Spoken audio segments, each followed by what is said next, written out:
இன்னைக்கு அந்நிய பாஷை குறித்து தெளிவான விழிப்புணர்வோடு கூட ஆமென் இன்னைக்கு பேச போகிறோம். ஆவியானவர் நமக்கு உதவி செய்ய போகிறார். இது புரிந்து கொள்ள ஆண்டவர் கிருபை செய்வாராக.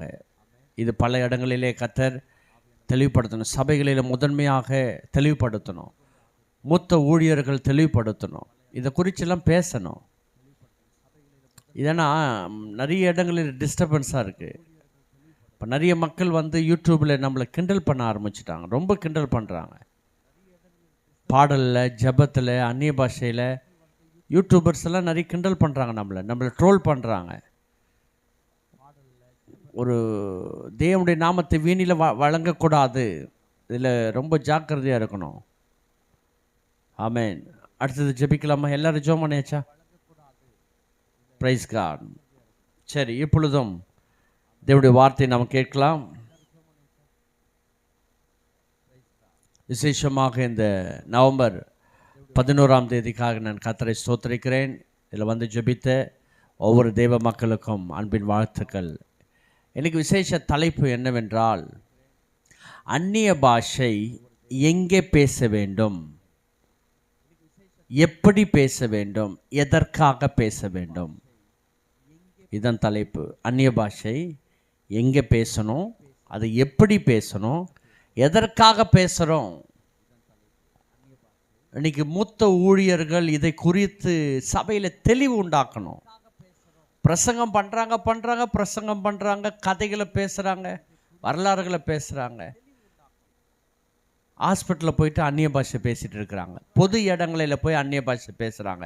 யூடியூப்பில் ஜெபத்தை நடத்துகிறவங்க, டிவியில் நடத்துகிறவங்க பொது இடங்களில் அந்நிய பாஷை பேசுகிறாங்க. எத்தனை ஊழியக்காரங்க, மூத்த ஊழியக்காரங்க அவங்களாம் இப்படி இந்த தவறை செய்கிறாங்க. இது தவறு என்பது மூத்த ஊழியக்காரர்கள் தெரிந்து கொள்ளணும். நீங்கள் பண்ணுறது தான் அப்படி என்ன பண்ணுறாங்க, விசுவாச மக்கள் ஃபாலோ பண்ணுறாங்க. பொது இடங்களிலே அந்நிய பாஷை பேசலாமா? அது எங்கே பேசணும், அது எப்படி பேசணும், எதற்காக பேசுகிறோன்றது இன்றைக்கி கற்றுக்கொள்ள போகிறோம். இந்த செய்தி அநேகருக்கு நீங்கள் பகிரும்படி கேட்கிறேன். ஆமென். நான் என்னுடைய கருத்தை சொல்ல வரவில்லை, வேத வசனத்தை சொல்ல வந்திருக்கிறேன். இதுதான் சத்தியம். இன்றைக்கி ஊழியர்களும் விசுவாச மக்களும் அறிந்து கொள்ளும்படி கர்த்தர் உதவி செய்வாராக. நமக்கு ஆதாரமாக 1 கொரிந்தியர் 14ஆம் அதிகாரம் தான். இந்த அதிகாரத்திலேயே எல்லாமே இருக்குது. இந்த அதிகாரத்தில் எல்லாமே இருக்குது. வாசிக்கலாமா? 1 கொரிந்தியர் 14ஆம் அதிகாரம் 1 அன்பை நாடுங்கள், ஞான வரங்களை விரும்புங்கள், விசேஷமாய் தீர்க்க தரிசன வரத்தை விரும்புங்கள். முதல்ல எடுத்த உடனே தீர்க்க தரிசனத்தை முதல்ல விரும்புங்க. அந்நிய பாஷை விட தீர்க்க தரிசனத்தை சபையில் பேசுங்க. இங்கே தெளிவுபடுத்துகிறார். ஏனெனில் அந்நிய பாஷையில் பேசுகிறவன் ஆவியினாலே ரகசியங்களை பேசினாலும், அங்கே பாருங்க, அந்நிய பாஷை ஆவியினாலே ஆமென் ரகசியங்களை, தேவனோடு கூட ரகசியங்களை பேசினாலும் அவன் பேசுகிறதை ஒருவனும் அறியாதிருக்கிறபடியினாலே அவன் மனுஷரிடத்தில் பேசாமல் தேவனிடத்தில் பேசுகிறான். அல்லேலூயா. தேவனிடத்தில் பேசுகிறான். அப்போ அந்நிய பாஷை எங்கே பேசுகிறான், எதற்காக பேசுகிறான்னா அவன் தேவனோடு பேசுகிறான். எதற்காக பேசுகிறான்? தேவனோடு கூட பேசுகிறான். அவன் தீர்க்க தரிசனம் சொல்லுகிறவனோ மனுஷருக்கு பக்தி விருத்தியும் புத்தியும் ஆறுதலும் உண்டாக்கத்தக்கதாக பேசுகிறான். அந்நிய பாஷையில் பேசுகிறவன் தனக்கே பக்தி விருத்தி உண்டாக பேசுகிறான். தீர்க்க தரிசனம் சொல்லுகிறவனோ சபைக்கு பக்தி விருத்தி உண்டாக்க பேசுகிறான். அப்போ அந்நிய பாஷை தனக்கு தானே பக்தி விருத்தி உண்டாக்க பேசுகிறான். அந்நிய பாஷை எதற்காக பேசுகிறான்? எனக்கு நான் பக்தி விருத்தி உண்டாகணும். நான் போய் ஹாஸ்பிட்டல்லையோ பொது இடங்களிலையோ யூடியூப் சேனல்லையோ டிவிலையோ இங்கே போய் கத்தக்கூடாது. அங்கே கத்தக்கூடாதுங்க. எதுக்கு நீங்கள் கத்துறீங்க? முதல்ல சபை எதுக்கு கத்துறீங்க? அந்நிய பாஷை நிரம்பு. எதற்காக பேசுகிறோம்? எனக்கும் தேவனுக்கும் உள்ள பாஷை, அது ரகசியத்தை பேசுகிற பாஷை, அது எனக்கு பக்தி விருத்தி உண்டாக்குகிற பாஷை. அல்லேலூயா. அப்படின்னா அது பொது இடங்களிலே எல்லாருக்கும் தெரிகிற மாதிரியோ எனக்கு பெரிய வல்லமை இருக்கிற மாதிரியோ காட்டிக்கொள்வதற்காக அல்ல. புரிந்து கொள்ளுங்கள், விழிப்புணர்வோடு கூட இருங்கள். ஆமென். அப்ப தீர்க்க தரிசனம் சொல்லுகிறவன் மேன்மை உள்ளவன். அப்போ எங்க பேசணும்? இப்ப எதற்காக பேசுறோன்னு கற்றுக்கொண்டோம். எங்க பேசணும்? எங்கே பேசணும்? தேவனுக்கு உங்களுக்கு தெரிந்திருக்கும்படி. சபையில் பேசாதிருங்கள். சபையிலே பேசக்கூடாதுன்னா பொது இடங்களில் பேசலாமா? வாங்க காட்டுறேன் உங்களுக்கு. 1 கொரிந்தியர் 14ஆம் அதிகாரத்தை உங்களுக்கு எல்லாமே.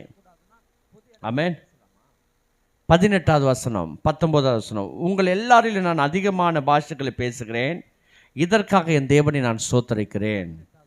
அப்படி இருந்தும் நான் சபையில் அந்நிய பாஷையில் 10,000 வார்த்தைகளை பேசுகிறதினாலும் மற்றவர்களை உணர்த்தும்படி என் கருத்தோடு 5 வார்த்தைகளை பேசுகிறதே எனக்கு அதிக விருப்பமாக இருக்கிறது. 10,000 பாஷை, அதனால 10,000 வார்த்தைகளை நீங்கள் அந்நிய பாஷையில் பேசினாலும் சபையில் 5 வார்த்தைகளை பேசுகிறது ரொம்ப நல்லது. ஏன்னா அதனோடு கூட அர்த்தத்தை சொல்லணும். அர்த்தத்தை சொல்லாவிட்டால் அவன் பேசாமல் இருக்கிறது நல்லது. 28வது வசனம் பாருங்க. 27. யாராவது அந்நிய பாஷையில் பேசுகிறது உண்டானால் அது 2 பேர் மட்டில் அல்லது மிஞ்சினால் 3 பேர் மட்டில் அடங்கவும், அவர்கள் ஒவ்வொருவராய் பேசவும், ஒருவன் அர்த்தத்தை சொல்ல வேண்டும். அர்த்தம் சொல்லுகிறவன் இல்லாவிட்டால் சபையிலே பேசாமல், அண்டர்லைன், சபையில் நீங்கள் அந்நிய பாஷை பேசாமல் தனக்கும் தேவனுக்கும் தெரிய பேச கடவன். ஒருவேளை சபையில் நீங்கள் எல்லாரும் வந்திருக்கிற பொது சபையில் பேசினால் அதனுடைய அர்த்தத்தை சொல்லணும். அர்த்தத்தை சொல்லணும், இல்லைன்னா பேசக்கூடாது. 2-3 வார்த்தை பேசிட்டு விட்டுறணும். தீர்க்கதரிசிகள் 2 பேராவது 3 பேராவது பேசாமல் மற்றவர்கள் நிதானிக்க கடவர்கள். அங்கே உட்கார்ந்திருக்கிற மற்றொருவனுக்கும் ஏதாகிலும் வெளிப்படுத்தப்பட்டால் முந்தி பேசினவன் பேசாமல் இருக்க கடவன். அப்போ எங்கே பேசணும்? பொது இடங்களிலே பேசக்கூடாது. தேவனுக்கு நமக்கும் தெரிய பேசணும். சபையிலே, பொது சபையிலே, ஞாயிற்றுக்கிழமை ஆராதனையிலே அந்நிய பாஷை பேசாமல் தீர்க்க தரிசனத்தை பேசுங்க. தீர்க்க தரிசனத்தை பேசுங்க. கல்லாதவர்கள், ரட்சிக்கப்படாதவர்கள், அறியாதவர்கள் வரும்பொழுது அந்த தீர்க்க தரிசனம் அவங்களுக்கு ஏற்றதாக இருக்கும். அங்கே போய் நீங்கள் கத்தின்னு இருக்கக்கூடாது. எல்லா இடத்துலையும் கத்திட்டு இருக்கிறாங்க. இன்னைக்கு எந்த கூட்டம் பாரு கத்துறாங்க. சபையில் கத்துறாங்க, ரோட்டில் கத்துறாங்க, ஹாஸ்பிட்டலில் கத்துறாங்க, ட்ராக்ஸ் கொடுக்கும் போது கிராம ஊழியத்தில் கத்துறாங்க. கத்துறத பொழப்பாயிடுச்சு. உங்களுக்கு உணர்வு இருக்கணும். இடம், பொருள், ஏவல், எந்த இடத்துல, எந்த சூழ்நிலை, எந்த இடத்துல எது பண்ணணும் ஆவியானவர் தெளிவாக எழுதி வைத்திருக்கிறார். 22ஆம் வசனம் வாசிக்கலாமா? அப்படி இருக்க அந்நிய பாஷைகள் விசுவாசிகளுக்கு அடையாளமாயிராமல் அவிசுவாசிகளுக்கு அடையாளமாக இருக்கிறது. ஆனால் தீர்க்க தரிசனமோ அவிசுவாசிகளுக்கு அடையாளமாயிராமல் விசுவாசிகளுக்கு அடையாளம். விசுவாசிக்கு அடையாளம் எது தெரியுமா? தீர்க்க தரிசனம். அவிசுவாசிகளுக்கு அடையாளம் அந்நிய பாஷை. அல்லேலூயா. ஆகையால் சபையில் எல்லாரும் ஏகமாய் கூடி வந்து எல்லாரும் அந்நிய பாஷையில் பேசி கொள்ளும் பொழுது கல்லாதவர்களாவது அவிசுவாசிகளாவது உள்ளே பிரவேசித்தால் அவர்கள் உங்களை பைத்தியம் பிடித்தவர்கள் என்பார்கள் அல்லவா? இதனால தான் பல யூடியூபர்ஸ் என்ன பண்ணுறாங்க, நம்மளை கிண்டல் பண்ணுறாங்க. பாடலை கிண்டல் பண்ணுறாங்க, ஜபத்தை கிண்டல் பண்ணுறாங்க, அந்நிய பாஷை கிண்டல் பண்ணுறாங்க, குதிக்கிறது கிண்டல் பண்ணுறாங்க. எல்லாம் இப்போ படத்தெல்லாம் வந்துருச்சு, சினிமாவெல்லாம் வந்துருச்சு.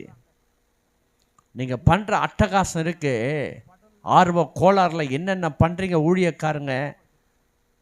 இந்த யூடியூப்னு ஒன்று வந்துருச்சுங்க. அவன் இஷ்டத்திற்கு கேவலப்படுத்துகிறான், ஆவியானவரை துக்கப்படுத்துகிறான்.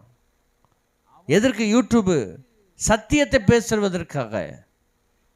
இங்கே நடனம் ஆடுறதுக்கும் டான்ஸ் ஆடுறதுக்கும் குதிக்கிறதுக்கும் இங்கே உங்கள் காரியங்களை காட்டுறதுக்கு இல்லை. அதனால தான் வளர்ச்சி அடையாமல் இருக்கு. தேவனை மகிமைப்படுத்துங்க. இன்னைக்கு உலகமெங்கிலும் ஒரு சத்தியத்தை கொண்டு போகிறதுக்கு இந்த மீடியா, இந்த யூடியூப் ரொம்ப கிருபையாய் ஆண்டவர் பயன்படுத்துகிறார். அதில் மிஸ்யூஸ் பண்ணுறீங்க, எல்லாத்துலேயும் மிஸ்யூஸ் பண்ணுறீங்க. ஒன்றுமே தெரியலனா கூட ஒரு யூடியூப் சேனல் ஆரம்பிச்சிருது, ஒரே பாடலாக போடுறது. ஒன்றுமே தெரியலனா எதேதோ போடுறது. அந்நிய பாஷை நீங்கள் பேசினால் கல்லாதவர்கள் சபையில் வரும்பொழுது எப்படி அறிந்து கொள்வார்கள்? குழப்பமாக இருக்குமே. ஆனால் தீர்க்க தரிசனம், எல்லாரும் தீர்க்க தரிசனம் சொல்லுகையில் அவிசுவாசி ஒருவன் அல்லது கல்லாதவன் ஒருவன் உள்ளே பிரவேசித்தால் அவன் எல்லாராலும் உணர்த்துவிக்கப்பட்டு எல்லாராலும் நிதானிக்கப்பட்டு இருப்பான். அங்கே தீர்க்க தரிசனம், அங்கே பேசுங்க, தீர்க்க தரிசனம் பேசுங்க. தீர்க்க தரிசனம் வரம் பெற்றவர் ஊழியக்காரர் மட்டும் தான் பேசணுமா தீர்க்க தரிசனம்? இதோ இந்த மகள், இதோ அந்த மகள், இதோ அந்த மகன், இதோ இங்கே இருக்கிறவங்க அங்கே இருக்கிறவங்கன்னு இது அது தீர்க்க தரிசனம். ஹல்லேலூயா. அப்போ சபையிலே அந்நிய பாஷை பேசாமல் தீர்க்க தரிசனத்தை பேசுங்கள். இதை சொல்லி கொடுக்குறாங்களா சபையில்? ஊழியர்கள் இதை சொல்லி கொடுக்குறாங்களா? குதிங்க குதிங்க குதிங்க, ஃபயர் ஃபயர் ஃபயர். அது குதிச்சு குதிச்சு பெண்கள் ஆண்கள் பக்கம் போகிறது, ஆண்கள் பெண்கள் பக்கம் போகிறது, சேரை உடைக்கிறது, சபையை அலங்கோலமாக்குறது. இதை பார்க்கறதுக்கு சபையாவா இருக்கு? அந்நிய பாஷை உங்களுக்கும் தேவனுக்கும் தெரிய பேசுங்கள். சபையில் தீர்க்க தரிசனத்தை சொல்லுங்கள். இதுதான் ஆவியானவர் சபைக்கு சொல்லுகிற காரியம். எங்கே பேசணும், அது எப்படி பேசணும், எதற்காக பேசுகிறோம் கற்றுக்கொள்ளுங்கள். இந்த செய்தி உங்களுக்கு பிரயோஜனமாக அமையும். மற்ற சபைகளுக்கும் மற்ற விசுவாசிகளுக்கு நீங்கள் தான் அனுப்பணும். நான் பேசி கொடுக்குறத நீங்கள் என்ன பண்ணுங்கள், பேசுங்க. நான் வேத வசனத்தை சொல்கிறேன். நீங்கள் இந்த 1 கொரிந்தியர் 14ஆம் அதிகாரத்தையே படித்து பாருங்கள். ஆமென். அல்லேலூயா. நன்றி அப்பா, நன்றி அப்பா. நன்றியோடு கூட ஸ்தோத்திரிக்கிறோம் ஸ்தோத்திரிக்கிறோம். முக்கியமாக இதை அறிந்து கொள்ளணும். சபை அறிந்து கொள்ளணும், அறிந்து கொள்ளணும். அந்நிய பாஷை விட தீர்க்க தரிசனத்தை அதிகமாக என்ன பண்ணுங்க, சொல்லுங்க. எல்லாரும் கற்கிறதுக்கும் எல்லாரும் தீர்க்கிறதுக்கும் நீங்கள் அனைவரும் ஒவ்வொருவராக தீர்க்க தரிசனம் சொல்லலாம். தீர்க்க தரிசனுடைய ஆவிகள் தீர்க்க தரிசிகளுக்கு அடங்கியிருக்கிறதே. தேவன் கலக்கத்திற்கு தேவனாயிராமல் சமாதானத்திற்கு தேவனாயிருக்கிறார். பரிசுத்தவான்களுடைய சபைகள் எல்லாவற்றிலும் இப்படியே இருக்கிறது. ஆமென். தீர்க்க தரிசனம் முக்கியம். தீர்க்க தரிசனம் மற்றவர்களுக்கு, அந்நிய பாஷை எனக்கு. நல்லா புரிஞ்சுக்குங்க. தீர்க்க தரிசனம் மற்றவர்களுக்கு, அந்நிய பாஷை எனக்கு. பக்தி விருத்தி உண்டாகணும். 2 பேர் 3 பேர் ஜெபம் பண்ணுறீங்களா, அங்கே பேசுங்க. ஒரு குழுவாக பேசுகிறீங்களா, குழுவாக ஜெபம் பண்ணுறீங்களா, அங்கே பேசுங்க. பொது இடங்களிலே சபையில் புறஜாதிகள் வரும்பொழுது, ரட்சிக்கப்படாதவர்கள் கல்லாதவர்கள் வரும்போது அங்கே பேசக்கூடாது. இல்லைன்னா அர்த்தத்தை சொல்லுங்கள். அந்நிய பாஷை பேசி அர்த்தத்தை சொல்லுகிற சபை எத்தனை இருக்குது. ஆகையினால பேசாமல் இருக்கிறது நல்லது. உங்களுக்கும் கடவுளுக்கும் மட்டும் பேசுங்க. ஆனால் தீர்க்க தரிசன வரத்தை நாடி தீர்க்க தரிசனத்தை அதிகமாக பேசுங்க. நிச்சயம் கர்த்தர் பெரிய மாற்றத்தை செய்வார். கிராமத்தில் ட்ராக்ஸ் கொடுக்குற இடத்துல, ட்ராக்ஸ் ஊழியம் பண்ணுற இடத்துல அங்கே போய் தீர்க்க தரிசனம் சொல்லுங்கள். எவ்வளோ பேர் ரட்சிக்கப்படுறாங்கன்னு பாருங்கள். அங்கே போய் மைக் எடுத்துகிட்டு லபா லிபா லபா லிபான்னு கத்திக்கிட்டு தேவனுடைய நாமத்தை தூஷிக்கப்படக்கூடாது. ஜெபிக்கலாமா? இந்த வார்த்தை உங்களுக்கு பிரயோஜனமாக இருக்கும். இந்த வார்த்தை நீங்கள் படிங்க. 1 கொரிந்தியர் 14ஆம் அதிகாரம் முழுவதும் படிங்க. என்னென்ன காரியங்கள் ஆவியானவர் அப்படியே புட்டு புட்டு வைக்கிறார் பாருங்கள். தெளிவாக பேசுகிறார். இதை படித்து கூட நீங்கள் உங்கள் சபை பாஸ்டரை கேட்டுக்கிட்டு மீடியாவை பார்த்துக்கிட்டு மீடியாவில் இருக்கிற பாஸ்டருங்க தவறாக போதிச்சு இதை கேட்டுருந்தீங்கன்னா நிச்சயம் உருப்படவே மாட்டீங்க. ஜெபிக்கலாம். பரலோக பிதாவே, இந்த வேலைக்காக நான் ஜெபிக்கிறேன். பரிசுத்த ஆவியானவர் இந்த மீடியா மூலமாக சத்தியங்களை ஏற்படுத்தி கொடுக்கறதுக்காக நன்றி செலுத்துகிறோம். ஆண்டவர், அந்நிய பாஷை எங்கே பேசணும், அது எப்படி பேசணும், அது எதற்காக பேசுகிறோன்றது எங்களுக்கு கற்றுக் கொடுத்ததுக்காய் ஸ்தோத்திரம். இந்த வார்த்தைகளை கர்த்தர் நீர் அங்கீகரித்து ஆசீர்வதித்து வழி நடத்துங்கப்பா. அநேக மக்களுக்கு புரிந்து கொள்ளும்படி நீர் பேசி உணர்த்துங்கப்பா. இனிமேல் ஆண்டவரே, தேவனுடைய நாமத்தை வீணில் வழங்காதபடிக்கு நாங்கள் எச்சரிக்கையாக இருக்க உதவி செய்யுங்க. தேவனுடைய ராஜ்யத்தை நாங்கள் கட்டவும், சுவிசேஷ பணியை செய்யவும், சபை ஆயத்தமாக இருக்கவும், சில ஒழுங்கில்லாத காரியங்களை அல்லது கடைசி வசனம் சொல்லுவது சகலமும் நல்ல ஒழுக்கமாயும் கிரமமாயும் செய்ய கலவுது. ஒழுக்கமாக இருக்கணும், ஒழுங்காக செய்யணும். ஹல்லேலூயா. கிரமமாக செய்யணும், நேர்த்தியாக செய்யணும். கர்த்தர் கிருபை செய்யுங்க. எனக்கு பேசின வார்த்தைகளை, அடியனை கொண்டு பேசின வார்த்தைகளை கேட்கிற ஒவ்வொரு தேவ ஜனங்கள் உள்ளத்தில் கிரியை செய்வதாக, அது கிரியை செய்வதாக. பெரிய காரியங்களை செய்யுங்க. உடைய நாமத்தை மைப்படுத்துகிறோம் இயேசு கிறிஸ்துவ நாமத்தில் பிதாவே. ஆமேன், ஆமேன், ஆமேன். ஹல்லேலூயா. இதை குறித்து மீண்டும் உங்களுக்கு தெளிவு வேணும்னா, டவுட் இருந்ததுன்னா எனக்கு கால் பண்ணுங்கள். என்னுடைய பர்சனல் நம்பருக்கு கால் பண்ணுங்கள். 9380066304. பாருங்கள், ஃபஸ்ட்டு நம்பர் வந்து நம்ம மீடியா நம்பர். பாருங்கள், திரையில் பாருங்கள், ஃபஸ்ட்டு நம்பர் நம்ம மீடியா ஜெபம் பண்ணுற நம்பர். ரெண்டாவது நம்பர் வந்து என்னுடைய பர்சனல் நம்பர். நீங்கள் தொடர்பு கொள்ளுங்கள். உங்களுக்கு டவுட்டாக இருந்தால் என்னிடத்துல பேசுங்க, இல்லை மற்றவங்களுக்கு டவுட்டாக இருந்தால் என்னிடத்துல பேச சொல்லுங்கள். கர்த்தர் உங்களை ஆசீர்வதிப்பார். தேங்க்யூ. God bless you.